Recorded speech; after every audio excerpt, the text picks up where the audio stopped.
역사적으로 야고보서에 대하여 가져왔던 오해는 예수님을 믿음으로 얻는 이 하나님의 의로 구원 얻는다는 것을 부정하고 인간의 행위를 강조함으로써 인간의 의를 드러낸다는 것이었습니다. 바울 서신에 보면 예수님을 통하여 나타난 이 하나님의 구원 계획이 잘 나타나 있는데 그 중에 일부분이라도 야고보서에 나타났다면 그런 오해가 없었을 텐데 그러한 면이 나타나지 않는다라고 해서 야고보서를 인간의 의를 강조하는 책으로 오해하는 것입니다. 이것은 진정 오해입니다.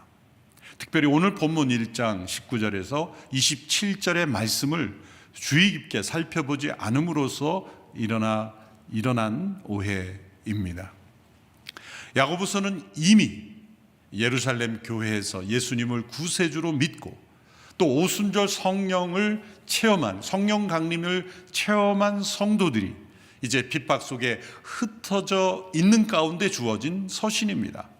그러므로 그들 가운데는 이미 이 신앙의 기초, 예수 그리스도를 중심으로 한 신앙의 기초 위에 있고 그런 공감대 위에서 이제 시험 가운데 처해 있을 때 어떻게 하나님의 자녀로서의 합당한 모습으로 살아갈 것인가에 대한 권면을 주고 있는 것입니다. 이 하나님의 자녀답게 이 시험을 어떻게 이기고 승리할 것인가에 대한 권면을 주고 있는 것입니다. 야고보는 이 하나님의 자녀다움을 경건이라는 단어로 표현했습니다. 오늘 본문 26절, 27절에 보면 경건이라는 단어를 3번씩이나 사용하여 강조했습니다. 영어 성경 번역본들에서는 religion이라는 단어로 대개 번역을 했는데 이는 종교라는 단어로 번역하면 안 되고 신앙이라는 단어로 번역을 해야 합니다. 종교라는 일반적 의미로 해석을 하면 완전히 다른 해석이 되는 것이죠. 원문 헬라어의 의미로는 하나님을 경외함, 두려워함, 그리고 하나님을 예배함 이런 의미를 내포하고 있습니다. 그러므로 하나님을 경외하는 신앙을 경건이라고 말할 수가 있습니다. 그래서 우리 한자어 경건, 이것은 하나님을 공경하고 경외하며 또한 자신을 살펴 흠이 없게 한다는 그런 의미를 포함한 이 경건이라는 한자어로 번역한 것은 매우 적절한 번역이라고 생각이 됩니다. 그래서 마지막 구절 27절에서 하나님 아버지 앞에서 정결하고 흠이 없는 경건을 말씀하기까지 19절에서 26절까지 줄곧 강조하는 것은 말씀을 실천하는 사람이 되어야 한다라는 것입니다. 이를 연결하면 참된 경건은 하나님을 경외하는 신앙으로 말씀을 실천하는 것이다. 이런 문장으로 요약이 될 수 있습니다. 이 말씀을 실천하는 경건에 대하여 야고보는 우리의 전 인격이 하나님의 말씀에 어떻게 올바로 응답함으로써 실천할 수 있는지를 설명하고 있는 것입니다. 경건이란 무엇입니까? 우리의 전 인격이 하나님의 말씀 앞에 올바로 응답하여 그 말씀이 우리의 삶 속에 행함으로 나타나는 것이라는 뜻입니다. 이것을 도표로 간략하게 표현하면 말씀이 우리의 전 인격을 통하여 삶으로 나타나는 것, 이렇게 표현할 수 있습니다. 그러면 이 말씀이라고 할 때 이 말씀은 어떤 말씀을 의미하는가? 본문에서 여러 단어로 표현하고 있습니다. 먼저는 이 말씀은 지난주 말씀이었던 18절, 바로 전구절에 있는 진리의 말씀입니다. 18절을 보면 진리의 말씀이 우리를 낳았다라는 표현이 나옵니다. 이 낳았다라는 것은 새로운 출생, 거듭남을 의미하는 것입니다. 하나님께서 우리의 영혼을 거듭나게 하실 때 사용하시는 두 개의 중요한 통로가 있습니다. 하나는 예수 그리스도의 십자가의 보혈입니다. 하나님의 아들의 그 거룩하신 흠이 없는 그 보혈로 우리의 죄를 온전히 사하시며 하나님의 진노가 완전히 처리되며 우리의 옛사람이 함께 십자가에서 죽게 하시기 때문입니다. 또한 하나님의 말씀으로 우리를 거듭나게 하십니다.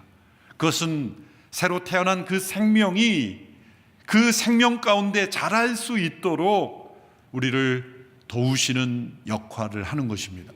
베드로전서 1장 23절의 말씀입니다. 같이 한 목소리를 읽겠습니다. 시작. 여러분이 거듭난 것은 썩어질 씨로 된 것이 아니라 썩지 않을 씨로 된 것이니 곧 하나님의 살아있고 항상 있는 말씀으로 된 것입니다. 거듭난 것, 우리의 새로운 출생은 하나님의 말씀으로 된 것이다. 그래서 18절에서 진리의 말씀으로 우리를 낳으셨다라고 말합니다. 바로 그 말씀이 19절부터 이어지는 것입니다. 진리의 말씀으로 우리를 낳으셨는데 그 말씀을 우리가 행하는 것이다. 그런데 그 말씀은 또한 21절에 보면 마음에 심긴 말씀이라는 표현이 나옵니다. implanted word, 심겨진 말씀. 마음에 심겨졌다는 것은 우리가 태어날 때부터 가지고 태어난 것이 아니라 외부로부터, 우리가 예수 그리스도를 믿음으로 외부에서 우리 가운데 들어온 말씀입니다. 예수님을 믿을 때 심겨진 말씀이 있다는 거죠. 그것이 바로 진리의 말씀입니다. 진리의 말씀은 우리를 다시 태어나게 할 뿐만 아니라 우리의 마음에 심겨진 말씀이 되는 것입니다. 이것은 예레미야서에 나타난 새 언약의 성취를 염두에 둔 표현의 말씀이죠. 예레미야 31장 33절 후반부의 말씀입니다. 같이 읽겠습니다. 내가 내 율법을 그들의 생각 속에 주고 그들의 마음에 기록할 것이다. 그리하여 나는 그들의 하나님이 되고 그들은 내 백성이 될 것이다. 에스겔 36장 27절의 말씀입니다. 시작. 그리고 내가 내 성령을 너희 안에 주어서 너희로 하여금 내 법령을 따르며 내 규례를 지키고 행하게 만들 것이다. 이 두 구절은 대표적인 새 언약의 말씀입니다. 새 언약이라 함은 과거의 모세를 통해 주신 옛 언약, 율법 앞에 철저히 실패한 이스라엘 백성들, 그 실패의 증거가 멸망이었습니다. 북왕국은 아시리아에 의해서 멸망되고 남왕국은 바벨론에 의해서 멸망되었습니다. 그리고 이 바벨론에 의한 멸망이 이스라엘 민족의 처절한 실패를 가장 잘 보여주는 것이죠. 바로 그 시대에 하나님께서 계시를 주시는 통로로 사용한 인물이 예레미야, 에스겔이죠. 에스겔은 바벨론 그발 강가에서 포로로 잡혀간 그곳에서 이 말씀을 받았고, 예레미야는 예루살렘의 그 폐허 속에서 멸망의 한복판에서 증언자로 이 말씀을 받은 거예요. 그런데 같은 맥락의 말씀이에요. 예레미야를 통해서는 하나님께서 이제 말씀을 그들의 마음에 기록해 주신다는 거예요. 과거에 모세를 통해 주신 그 율법은 돌판에 새겨주고 사람들에게 들려지고 사람들이 귀로 듣고 봄으로 행해야 했는데 불가능했습니다. 율법이 문제가 있어서가 아니라 사람들의 마음이 문제가 있기 때문이죠. 유대 민족이었기 때문에 실패한 것이 아닙니다. 한민족이었으면 잘해냈을 텐데 라고 생각할 수 있겠지만 그렇지 않습니다. 유대 민족의 실패는 유대 민족이라는 그 민족의 실패가 아니라 어떤 나라 어느 민족이든지 그 율법 앞에 스스로 행함으로 이루어질 수 없다는 것을 보여주는 역사였습니다. 그러나 하나님은 그 멸망의 중심지에서, 그 멸망의 한복판에서 하나님은 소망의 약속을 주셨습니다. 그것은 이 실패를 딛고 일어설 수 있는 구원의 약속입니다. 그것은 율법을 마음에 기록해 주신다는 거예요. 그리고 그 일을 누가 하십니까? 성령님이 행하신다는 거예요. 내 성령을 너희 안에 주어서 너희로 하여금 그 심겨진 말씀을 행할 수 있도록 도울 것이다 라고 말씀하시는 겁니다. 야고보가 이 서신을 통하여 마음에 심겨진 말씀이라는 표현을 썼다는 것은 야고보 사도를 비롯하여 그 편지를 읽는 성도들이 이 새 언약의 성취를 이미 경험했다는 것을 전제로 하는 것이죠. 이미 그들은 오순절 성령 강림 이후에 자신들 안에 일어난 어떤 변화에 대한 공감대가 있었던 것입니다. 그것은 자신들의 마음속에 하나님의 말씀이 심겨졌다라는 것, 그것을 오순절 성령 강림을 경험한 이후에 스스로 고백하고 있다는 거예요. 우리 마음에 심겨진 말씀이 있지 않느냐. 성령을 경험한 성도들에게 나타나는 고백은 이제 하나님의 말씀이 내 마음에 기록이 되어 있는 겁니다. 바로 이런 말씀이 야고보서가 인간의 의를 강조하는 책이라는 오해를 불씨시켜 주는 근거가 되는 것입니다. 진리의 말씀으로 우리를 낳으셨고 그 말씀을 바로 우리의 마음에 심어주셨다는 거예요. 셋째로 또 이 말씀을 어떻게 표현합니까? 이 말씀은 영혼을 구원하는 말씀이라는 표현을 씁니다. 이제 거듭난 하나님의 자녀들의 마음에 이 진리의 말씀을 심어주시며 또한 그 말씀이 계속해서 그들의 마음속에 존재함으로써 구원에 이를 때까지 그들을 인도하고 지도하신다는 겁니다. 이 하나님의 말씀의 생명력, 이 말씀의 능력, 이 말씀의 지혜가 우리로 하여금 구원에 이르도록 역사하신다는 거예요. 이 말씀이 우리를 떠나지 않고 우리 안에서 분리되지 않는다는 거예요. 우리가 구원받는다는 것을 어떻게 우리가 확신할 수 있습니까? 우리가 구원받았으며 또 구원받을 것을 어떻게 우리가 확신할 수 있습니까? 우리 자신의 선한 행위를 근거한다면 선한 행위를 할 때는 구원받은 것 같고 선한 행실이 없을 때 때로 유혹과 시험에 쓰러질 때는 우리가 구원 못 받는다고 생각하지 않겠습니까? 우리의 선한 행실이 구원의 근거가 되지 못합니다. 오직 우리가 믿음으로 구원받는다고 할 때 구원의 확신을 어디서 얻을 수 있습니까? 바로 우리 안에 이 심겨진 하나님의 말씀, 그 말씀이 우리의 구원의 확신을 가져다 주는 거예요. 왜냐하면 그 말씀이 우리를 계속해서 회개하게 하시며 우리를 이끄시며 우리로 하여금 하나님 앞에 나아가도록 인도하시기 때문이에요. 때로 구원의 확신이 없어서 갈등하는 성도님들이 계시죠. 이 세상의 유혹과 시험에 빠져서 나 같은 사람이 구원받을 수 있을까? 라는 그러한 의구심이 들 때 자기가 알고 있는 이 하나님의 말씀 앞에 합당하지 못했기 때문에 나는 구원 못 받은 거 아닌가 불안할 수 있어요. 그런데 여러분, 구원받지 못한 사람은 그런 갈등이 전혀 없습니다. 마음속에 기록된 이 말씀으로 인하여 일어나는 갈등이 있고 그 말씀 앞에 내가 합당하지 못한 모습이라는 것, 그 자책과 그런 회개가 일어난다는 것, 그것은 곧 구원받은 백성이기 때문에 일어나는 갈등인 거예요. 중요한 것은 나 자신을 바라보는 것이 아니라 내 안에 내재되신, 내 안에 성령께서 기록해 주신 그 말씀을 따라 앞으로 계속 향해야 하는 것이 더 중요한 일인 것입니다. 또한 이 말씀을 어떻게 표현합니까? 25절에 보면 자유하게 하는 온전한 율법이라고 표현을 합니다. 자유하게 하는 온전한 율법. 여기서는 갑자기 율법이라는 단어가 나오는데요, 이것은 유대인들에게 더 익숙한 표현이기 때문입니다. 앞서는 말씀 헬라어로는 로고스라는 단어를 썼는데 헬라인들에게 더 익숙한 표현이죠. 요한복음에서부터 사용됐지만, 그런데 율법 노모스라는 단어를 갑자기 쓴 것은 유대인들을 배려한, 유대 문화에 익숙한 이들을 배려한 표현입니다. 이것은 모세의 옛 언약 아래 갇혀있는 율법이 아니라 예수 그리스도 안에서 이제 우리를 거듭나게 하시는 진리의 말씀, 우리의 마음에 기록된 이 말씀, 우리를 구원에 이르게 하는 그 말씀이 바로 우리를 자유케 하신다는 거예요.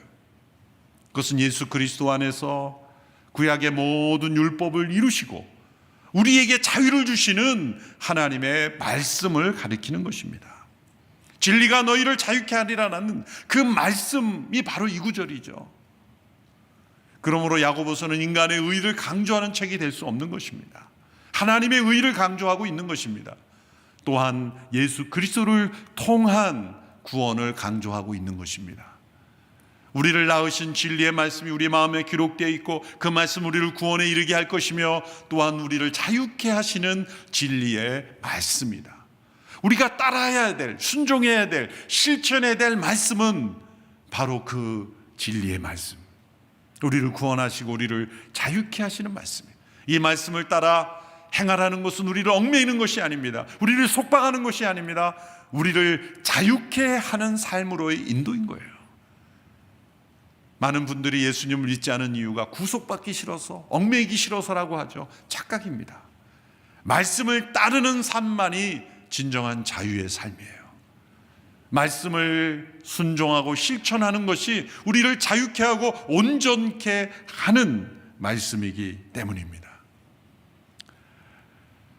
하나님께서 우리에게 이 말씀을 주신 것은 우리 아버지, 말씀으로 천지를 창조하신 하나님께서 우리에게 이스라엘 백성에게는 율법이라는 형태로 주셨지만 이제 예수 그리스도 안에서 성령을 우리에게 주심으로 성령께서 그 하나님의 말씀을 우리 마음속에 기록해 주신 거예요.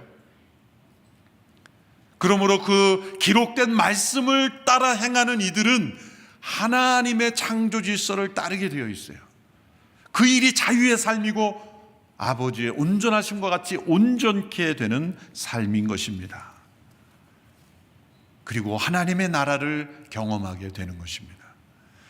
예수님께서 말씀하신 하나님 나라를 설명하는 비유들의 가장 기초가 되는 비유가 바로 이 씨앗과 땅의 비유인 것은 바로 그런 이유입니다. 이 씨앗은 말씀을 의미하고 땅은 우리의 마음을 의미하는 것이죠. 씨 뿌리는 농부의 비유, 또 네 가지 밭의 비유, 알곡과 가라지의 비유, 예수님의 비유의 가장 중요한 이 밑바닥에 하나님 나라의 비유의 가장 기초가 되는 비유가 바로 이 씨앗, 말씀의 씨앗과 영혼의 밭의 비유이죠. 하나님의 나라가 세 단계를 통해 이루어지는 것을 말씀하셨습니다. 첫 번째 단계는 이 말씀의 씨앗을 소수의 택함받은 사람들에게 심어주시는 단계입니다. 바로 야고보 사도와 그 당시의 소수의 사람들에게 성령으로 말미암아 말씀을 그 마음에 심어주신 거예요. 이 두 번째 단계는 그들을 통하여, 그들의 증언을 통하여 복음이 온 세상에 말씀의 씨앗이 전파되어서 많은 사람들에게 이 말씀의 씨앗이 심겨진 것입니다. 바로 오늘 이 시대 저와 여러분의 마음속에까지 말씀의 씨앗이 심겨지게 된 것입니다. 두 번째 단계입니다. 이제 세 번째 단계를 앞두고 있습니다. 전 세계에 뿌려진 이 말씀의 씨앗이 자라나 열매 맺음으로 추수하는 시기가 온 것입니다. 우리는 2단계에서 3단계를 향하여 나아가고 있어요. 3단계는 알곡과 가라지가 분리되는 단계입니다. 심판의 단계입니다. 그 가운데 뿌려진 씨앗들이 더러는 길가, 더러는 돌밭, 더러는 가시덤불에 떨어지고, 그리고 좋은 밭에 떨어진 말씀의 씨앗은 30배, 60배, 100배 열매를 맺는다는 거죠. 길가와 같이 단단해져서 말씀의 씨앗이 들어갈 수 없는 마음의 토양, 돌밭과 같이 겉은 흙이지만 속에 엄청난 돌이 있어서 뿌리 내리지 못하 열매 맺지 못하는 토양, 가시덤불이 있어서 그 말씀의 기운이 자라다가 그 가시덤불의 기운, 이 세상의 유혹과 시험 탐욕에 잡아먹히는 그러한 토양. 그러나 좋은 밭은 몇십 배의 열매를 맺어서 수많은 사람들에게 말씀의 씨앗이 번져가게 되는 것입니다. 내 마음이 좋은 땅인가 아닌가는 얼마나 많은 사람들에게 이 말씀의 씨앗이 나를 통해 전해지는가에 의하여 결정될 수가 있는 것입니다. 이처럼 하나님의 말씀이 우리 마음에 심겨졌고 이 말씀이 우리를 구원에 이르게 하며 또한 우리를 자유케 하는데, 이것이 나에게서만 그치는 말씀이 아니라 이제 또 다른 사람들에게 전파되고 이 말씀의 씨앗이 또 다른 사람들에게 심겨지는 통로가 되는 것, 이것이 삶 속에서 열매가 되는 것입니다. 그것은 인간관계 속에서 나타나는 것입니다. 그래서 야고보서 말씀에 이제 이 말씀이 전 인격적인 반응을 통해서 우리의 관계 속에, 우리의 삶 속에 어떻게 나타나야 하는지를 이제 설명하고 있습니다. 그래서 우리 몸의 여러 신체 기관을 예로 들어 설명하는 것이죠. 첫째로 우리의 귀를 통해서 말씀에 대한 경청을 강조합니다. 19절의 말씀을 보면 사람마다 듣기는 빨리 하고 라는 이 말씀이 나옵니다. 이것은 인간관계 속에서의 어떤 경청의 자세를 의미하기도 하지만 보다 근본적으로는 말씀에 귀 기울이는 영적인 귀, 경청의 능력을 의미합니다. 빨리 듣는다. 이것은 귀가 얇다는 뜻이 아닙니다. 어떤 말이 들려오든지 빨리 반응하는 그런 귀가 아니라 속도만을 의미하는 것이 아니에요.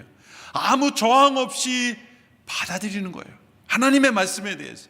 여러분, 우리가 하나님의 말씀을 듣지만 영적인 귀, 이 육적인 귀로는 분명히 듣는데 영적인 귀로는 필터링을 해버려요. 커트해버리죠. 받아들이지 않는 겁니다. 그래서 우리 마음에서 귀에 지시를 해요. 다 듣지 마라. 힘들다 내가. 너가 다 들어버리면 내가 양심이 힘들으니까 적절히 들어. 다 받아들이지 마. 라는 어떤 지시가 나오죠. 그래서 육체의 귀는 분명히 들었지만 영적인 귀로는 막아버리는 거예요. 듣기는 빨리 하라 라는 이 말씀, 이것은 아무런 저항 없이 들으라는 거예요. 깊이 받아들이라는 거예요. 수납하라는 것입니다. 순수하게 귀 기울여 들으라는 것입니다. 둘째로 입이라는 기관을 통하여 말씀에 반응하는 언어를 강조합니다. 19절의 말씀에 보면 말하기는 천천히 하며, 또 26절에 보십시오. 만일 누가 스스로 경건하다고 생각하며 자기 혀를 제어하지 않고 자기 마음을 속이면 이 경건은 아무 소용이 없습니다. 말하기를 천천히 하라는 건 말의 속도를 느리게 하라는 뜻이 아니죠. 이것은 매우 적절한 말, 절제된 말, 적합한 말, 하나님의 말씀에 부합되는 말을 하라는 뜻입니다.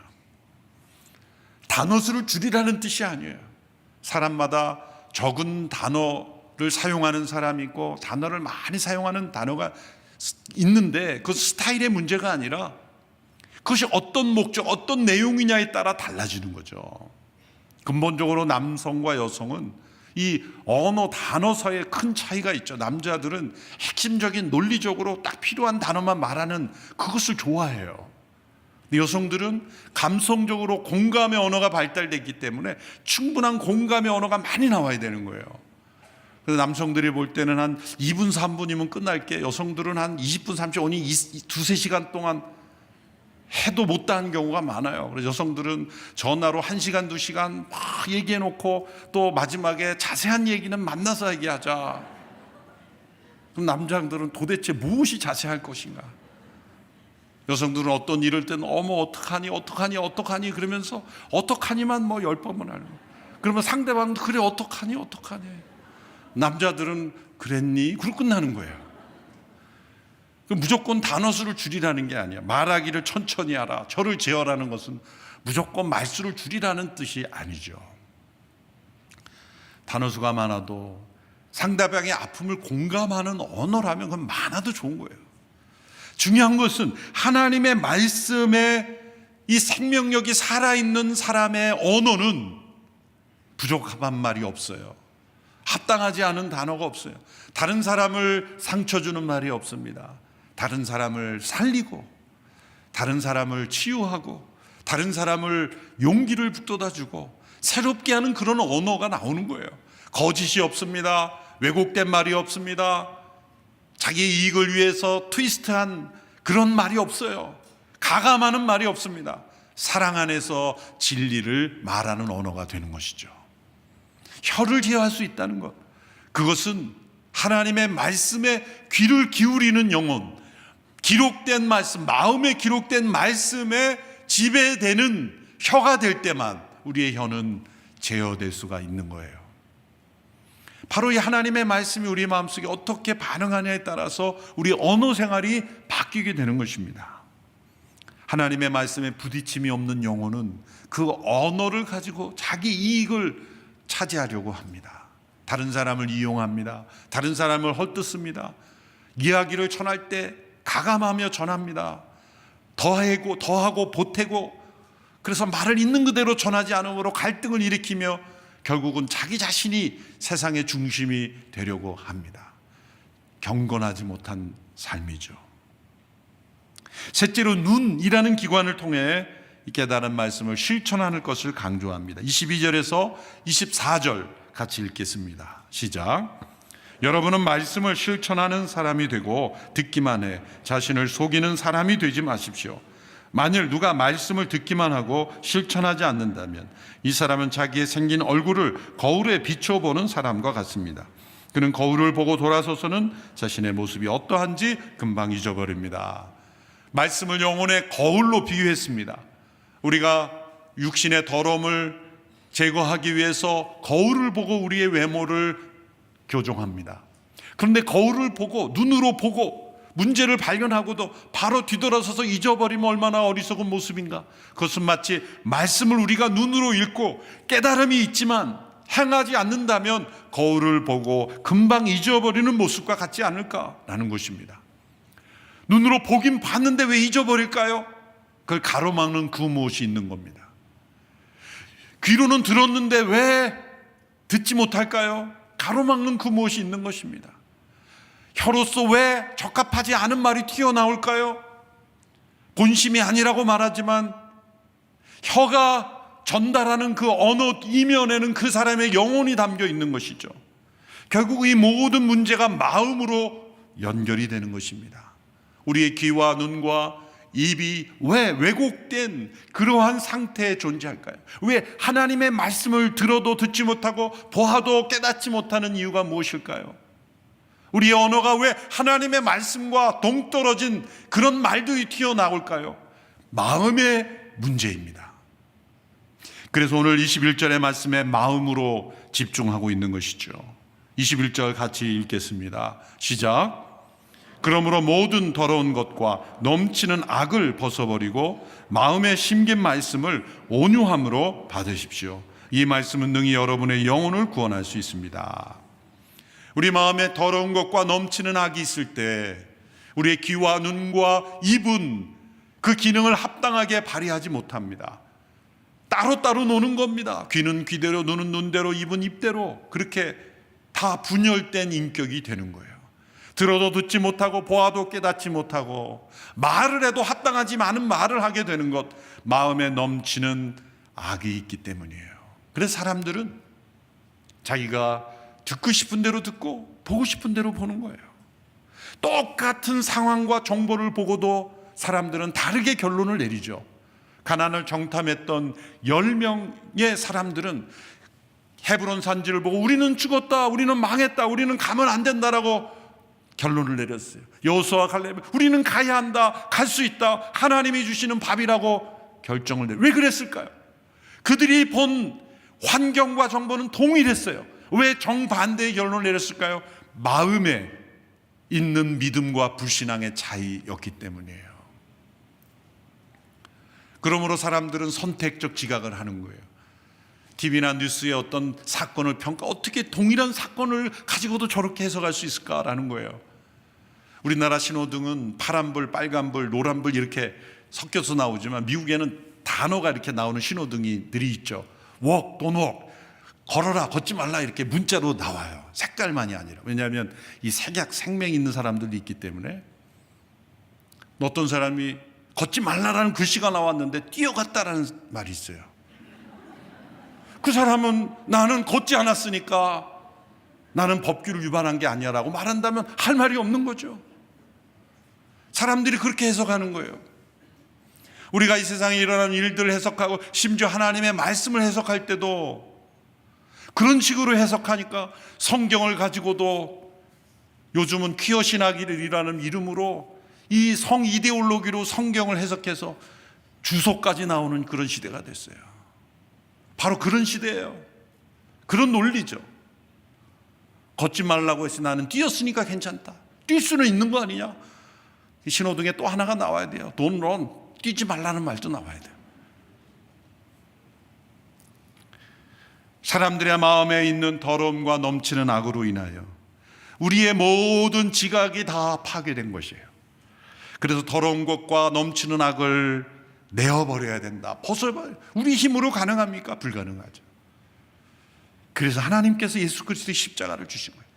십자가는 과거의 사건으로 끝난 것이 아니라 오늘 우리가 넘치는 악을 벗어버리는 도구로 우리에게 계속해서 주신 거예요. 그 십자가의 사건은 과거의 십자가만이 아니라 오늘 내가 악을 벗어버릴 수 있는 도구로 주신 거예요. 내 안에 넘치는 악과 더러움이 발견됐습니까? 예수 그리스도의 십자가 앞으로 나아가십시오. 예수 그리스도와 함께 내가 죽었음을 믿고 선포하시고 간주하십시오. 그러면 성령께서 우리가 그 넘치는 악을 벗어버릴 수 있는 능력을 주시는 겁니다.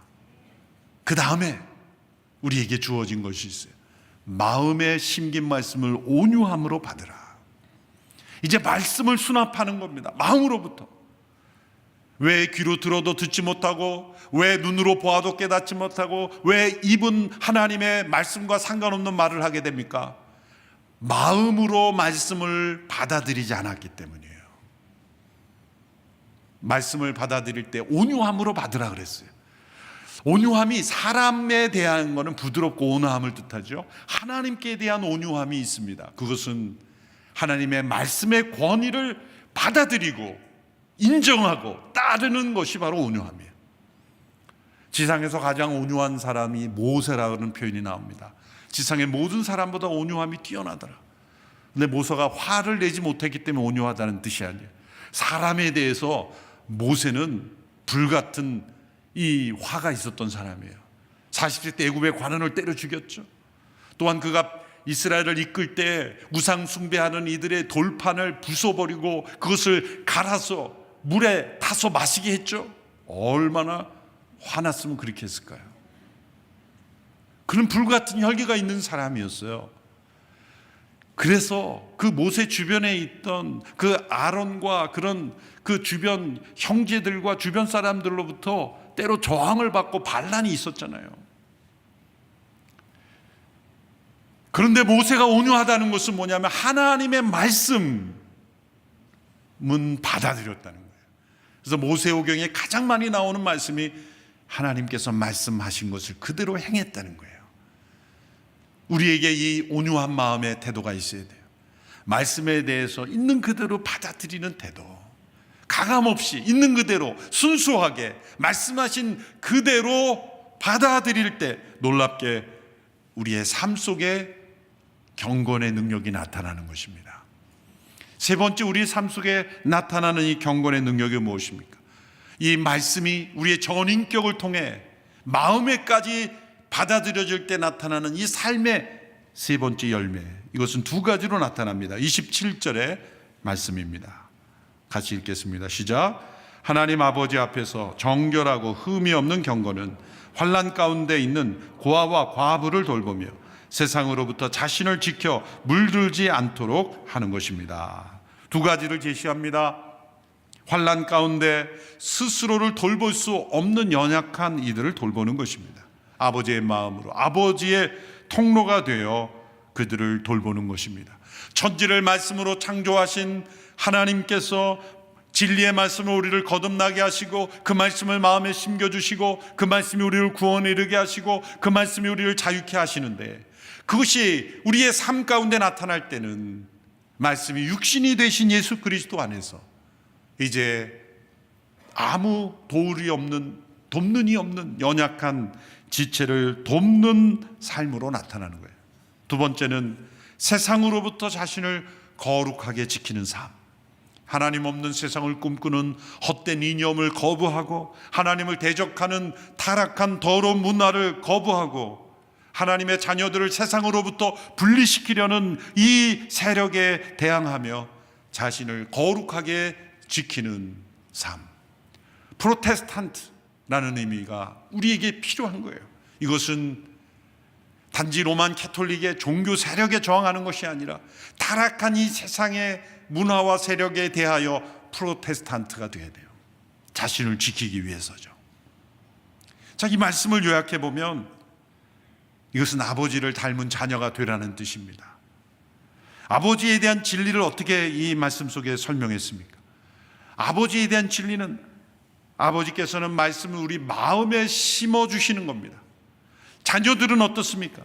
그 말씀을 온유함으로 받아들이는 거예요. 우리 아버지께서는 말씀을 마음에 심겨주실 뿐만 아니라 지혜를 주시고 선물을 주시고 은사를 주시는 거예요. 그냥 말씀만 심겨주고 끝나시는 분이 아니에요. 그 말씀이 역사하도록 성령의 은사를 주시고 지혜를 주시고 은사를 주시고 선물을 주심으로써 우리 마음에 심겨진 이 말씀이 역사하도록 능력을 더하여 주시는 거예요. 그러므로 그 은혜를 받은 자녀들이 어떻게 살아갑니까? 말씀을 온유함으로 받은 이들은 받은 대로 흘러보내는 거죠. 선물을 받은 대로 선물을 나누고, 은사를 받은 대로 은사를 나누고, 지혜를 받은 대로 지혜를 나누는 것입니다. 환난 가운데 있는 이를 돌보고 자신을 거룩하게 지키는 삶으로 우리 아버지를 닮아가는 것입니다. 사랑하는 온누리교회 성도 여러분, 참된 경건의 능력을 우리가 체험하게 되기를 바랍니다. 감사한 것은 지난 한 해를 되돌아볼 때 우리가 여러 다양한 많은 사역들을 했지만, 특히 비전헌금을 통하여 환난 가운데 있는 이들을 돕고 또 어려운 사역들을 돕고 의미 있는 사역들을 우리가 할 때 성도들이 힘을 다하여 이렇게 참여한 것은 정말 경건의 은혜 속에 우리 성도들이 있다는 증거입니다. 올 한 해도 우리가 참된 경건을 이루며 하나님 앞에 더 가까이 나아가고 우리 아버지를 닮은 온전한 하나님의 자녀들이 되기를 축원합니다. 기도하겠습니다.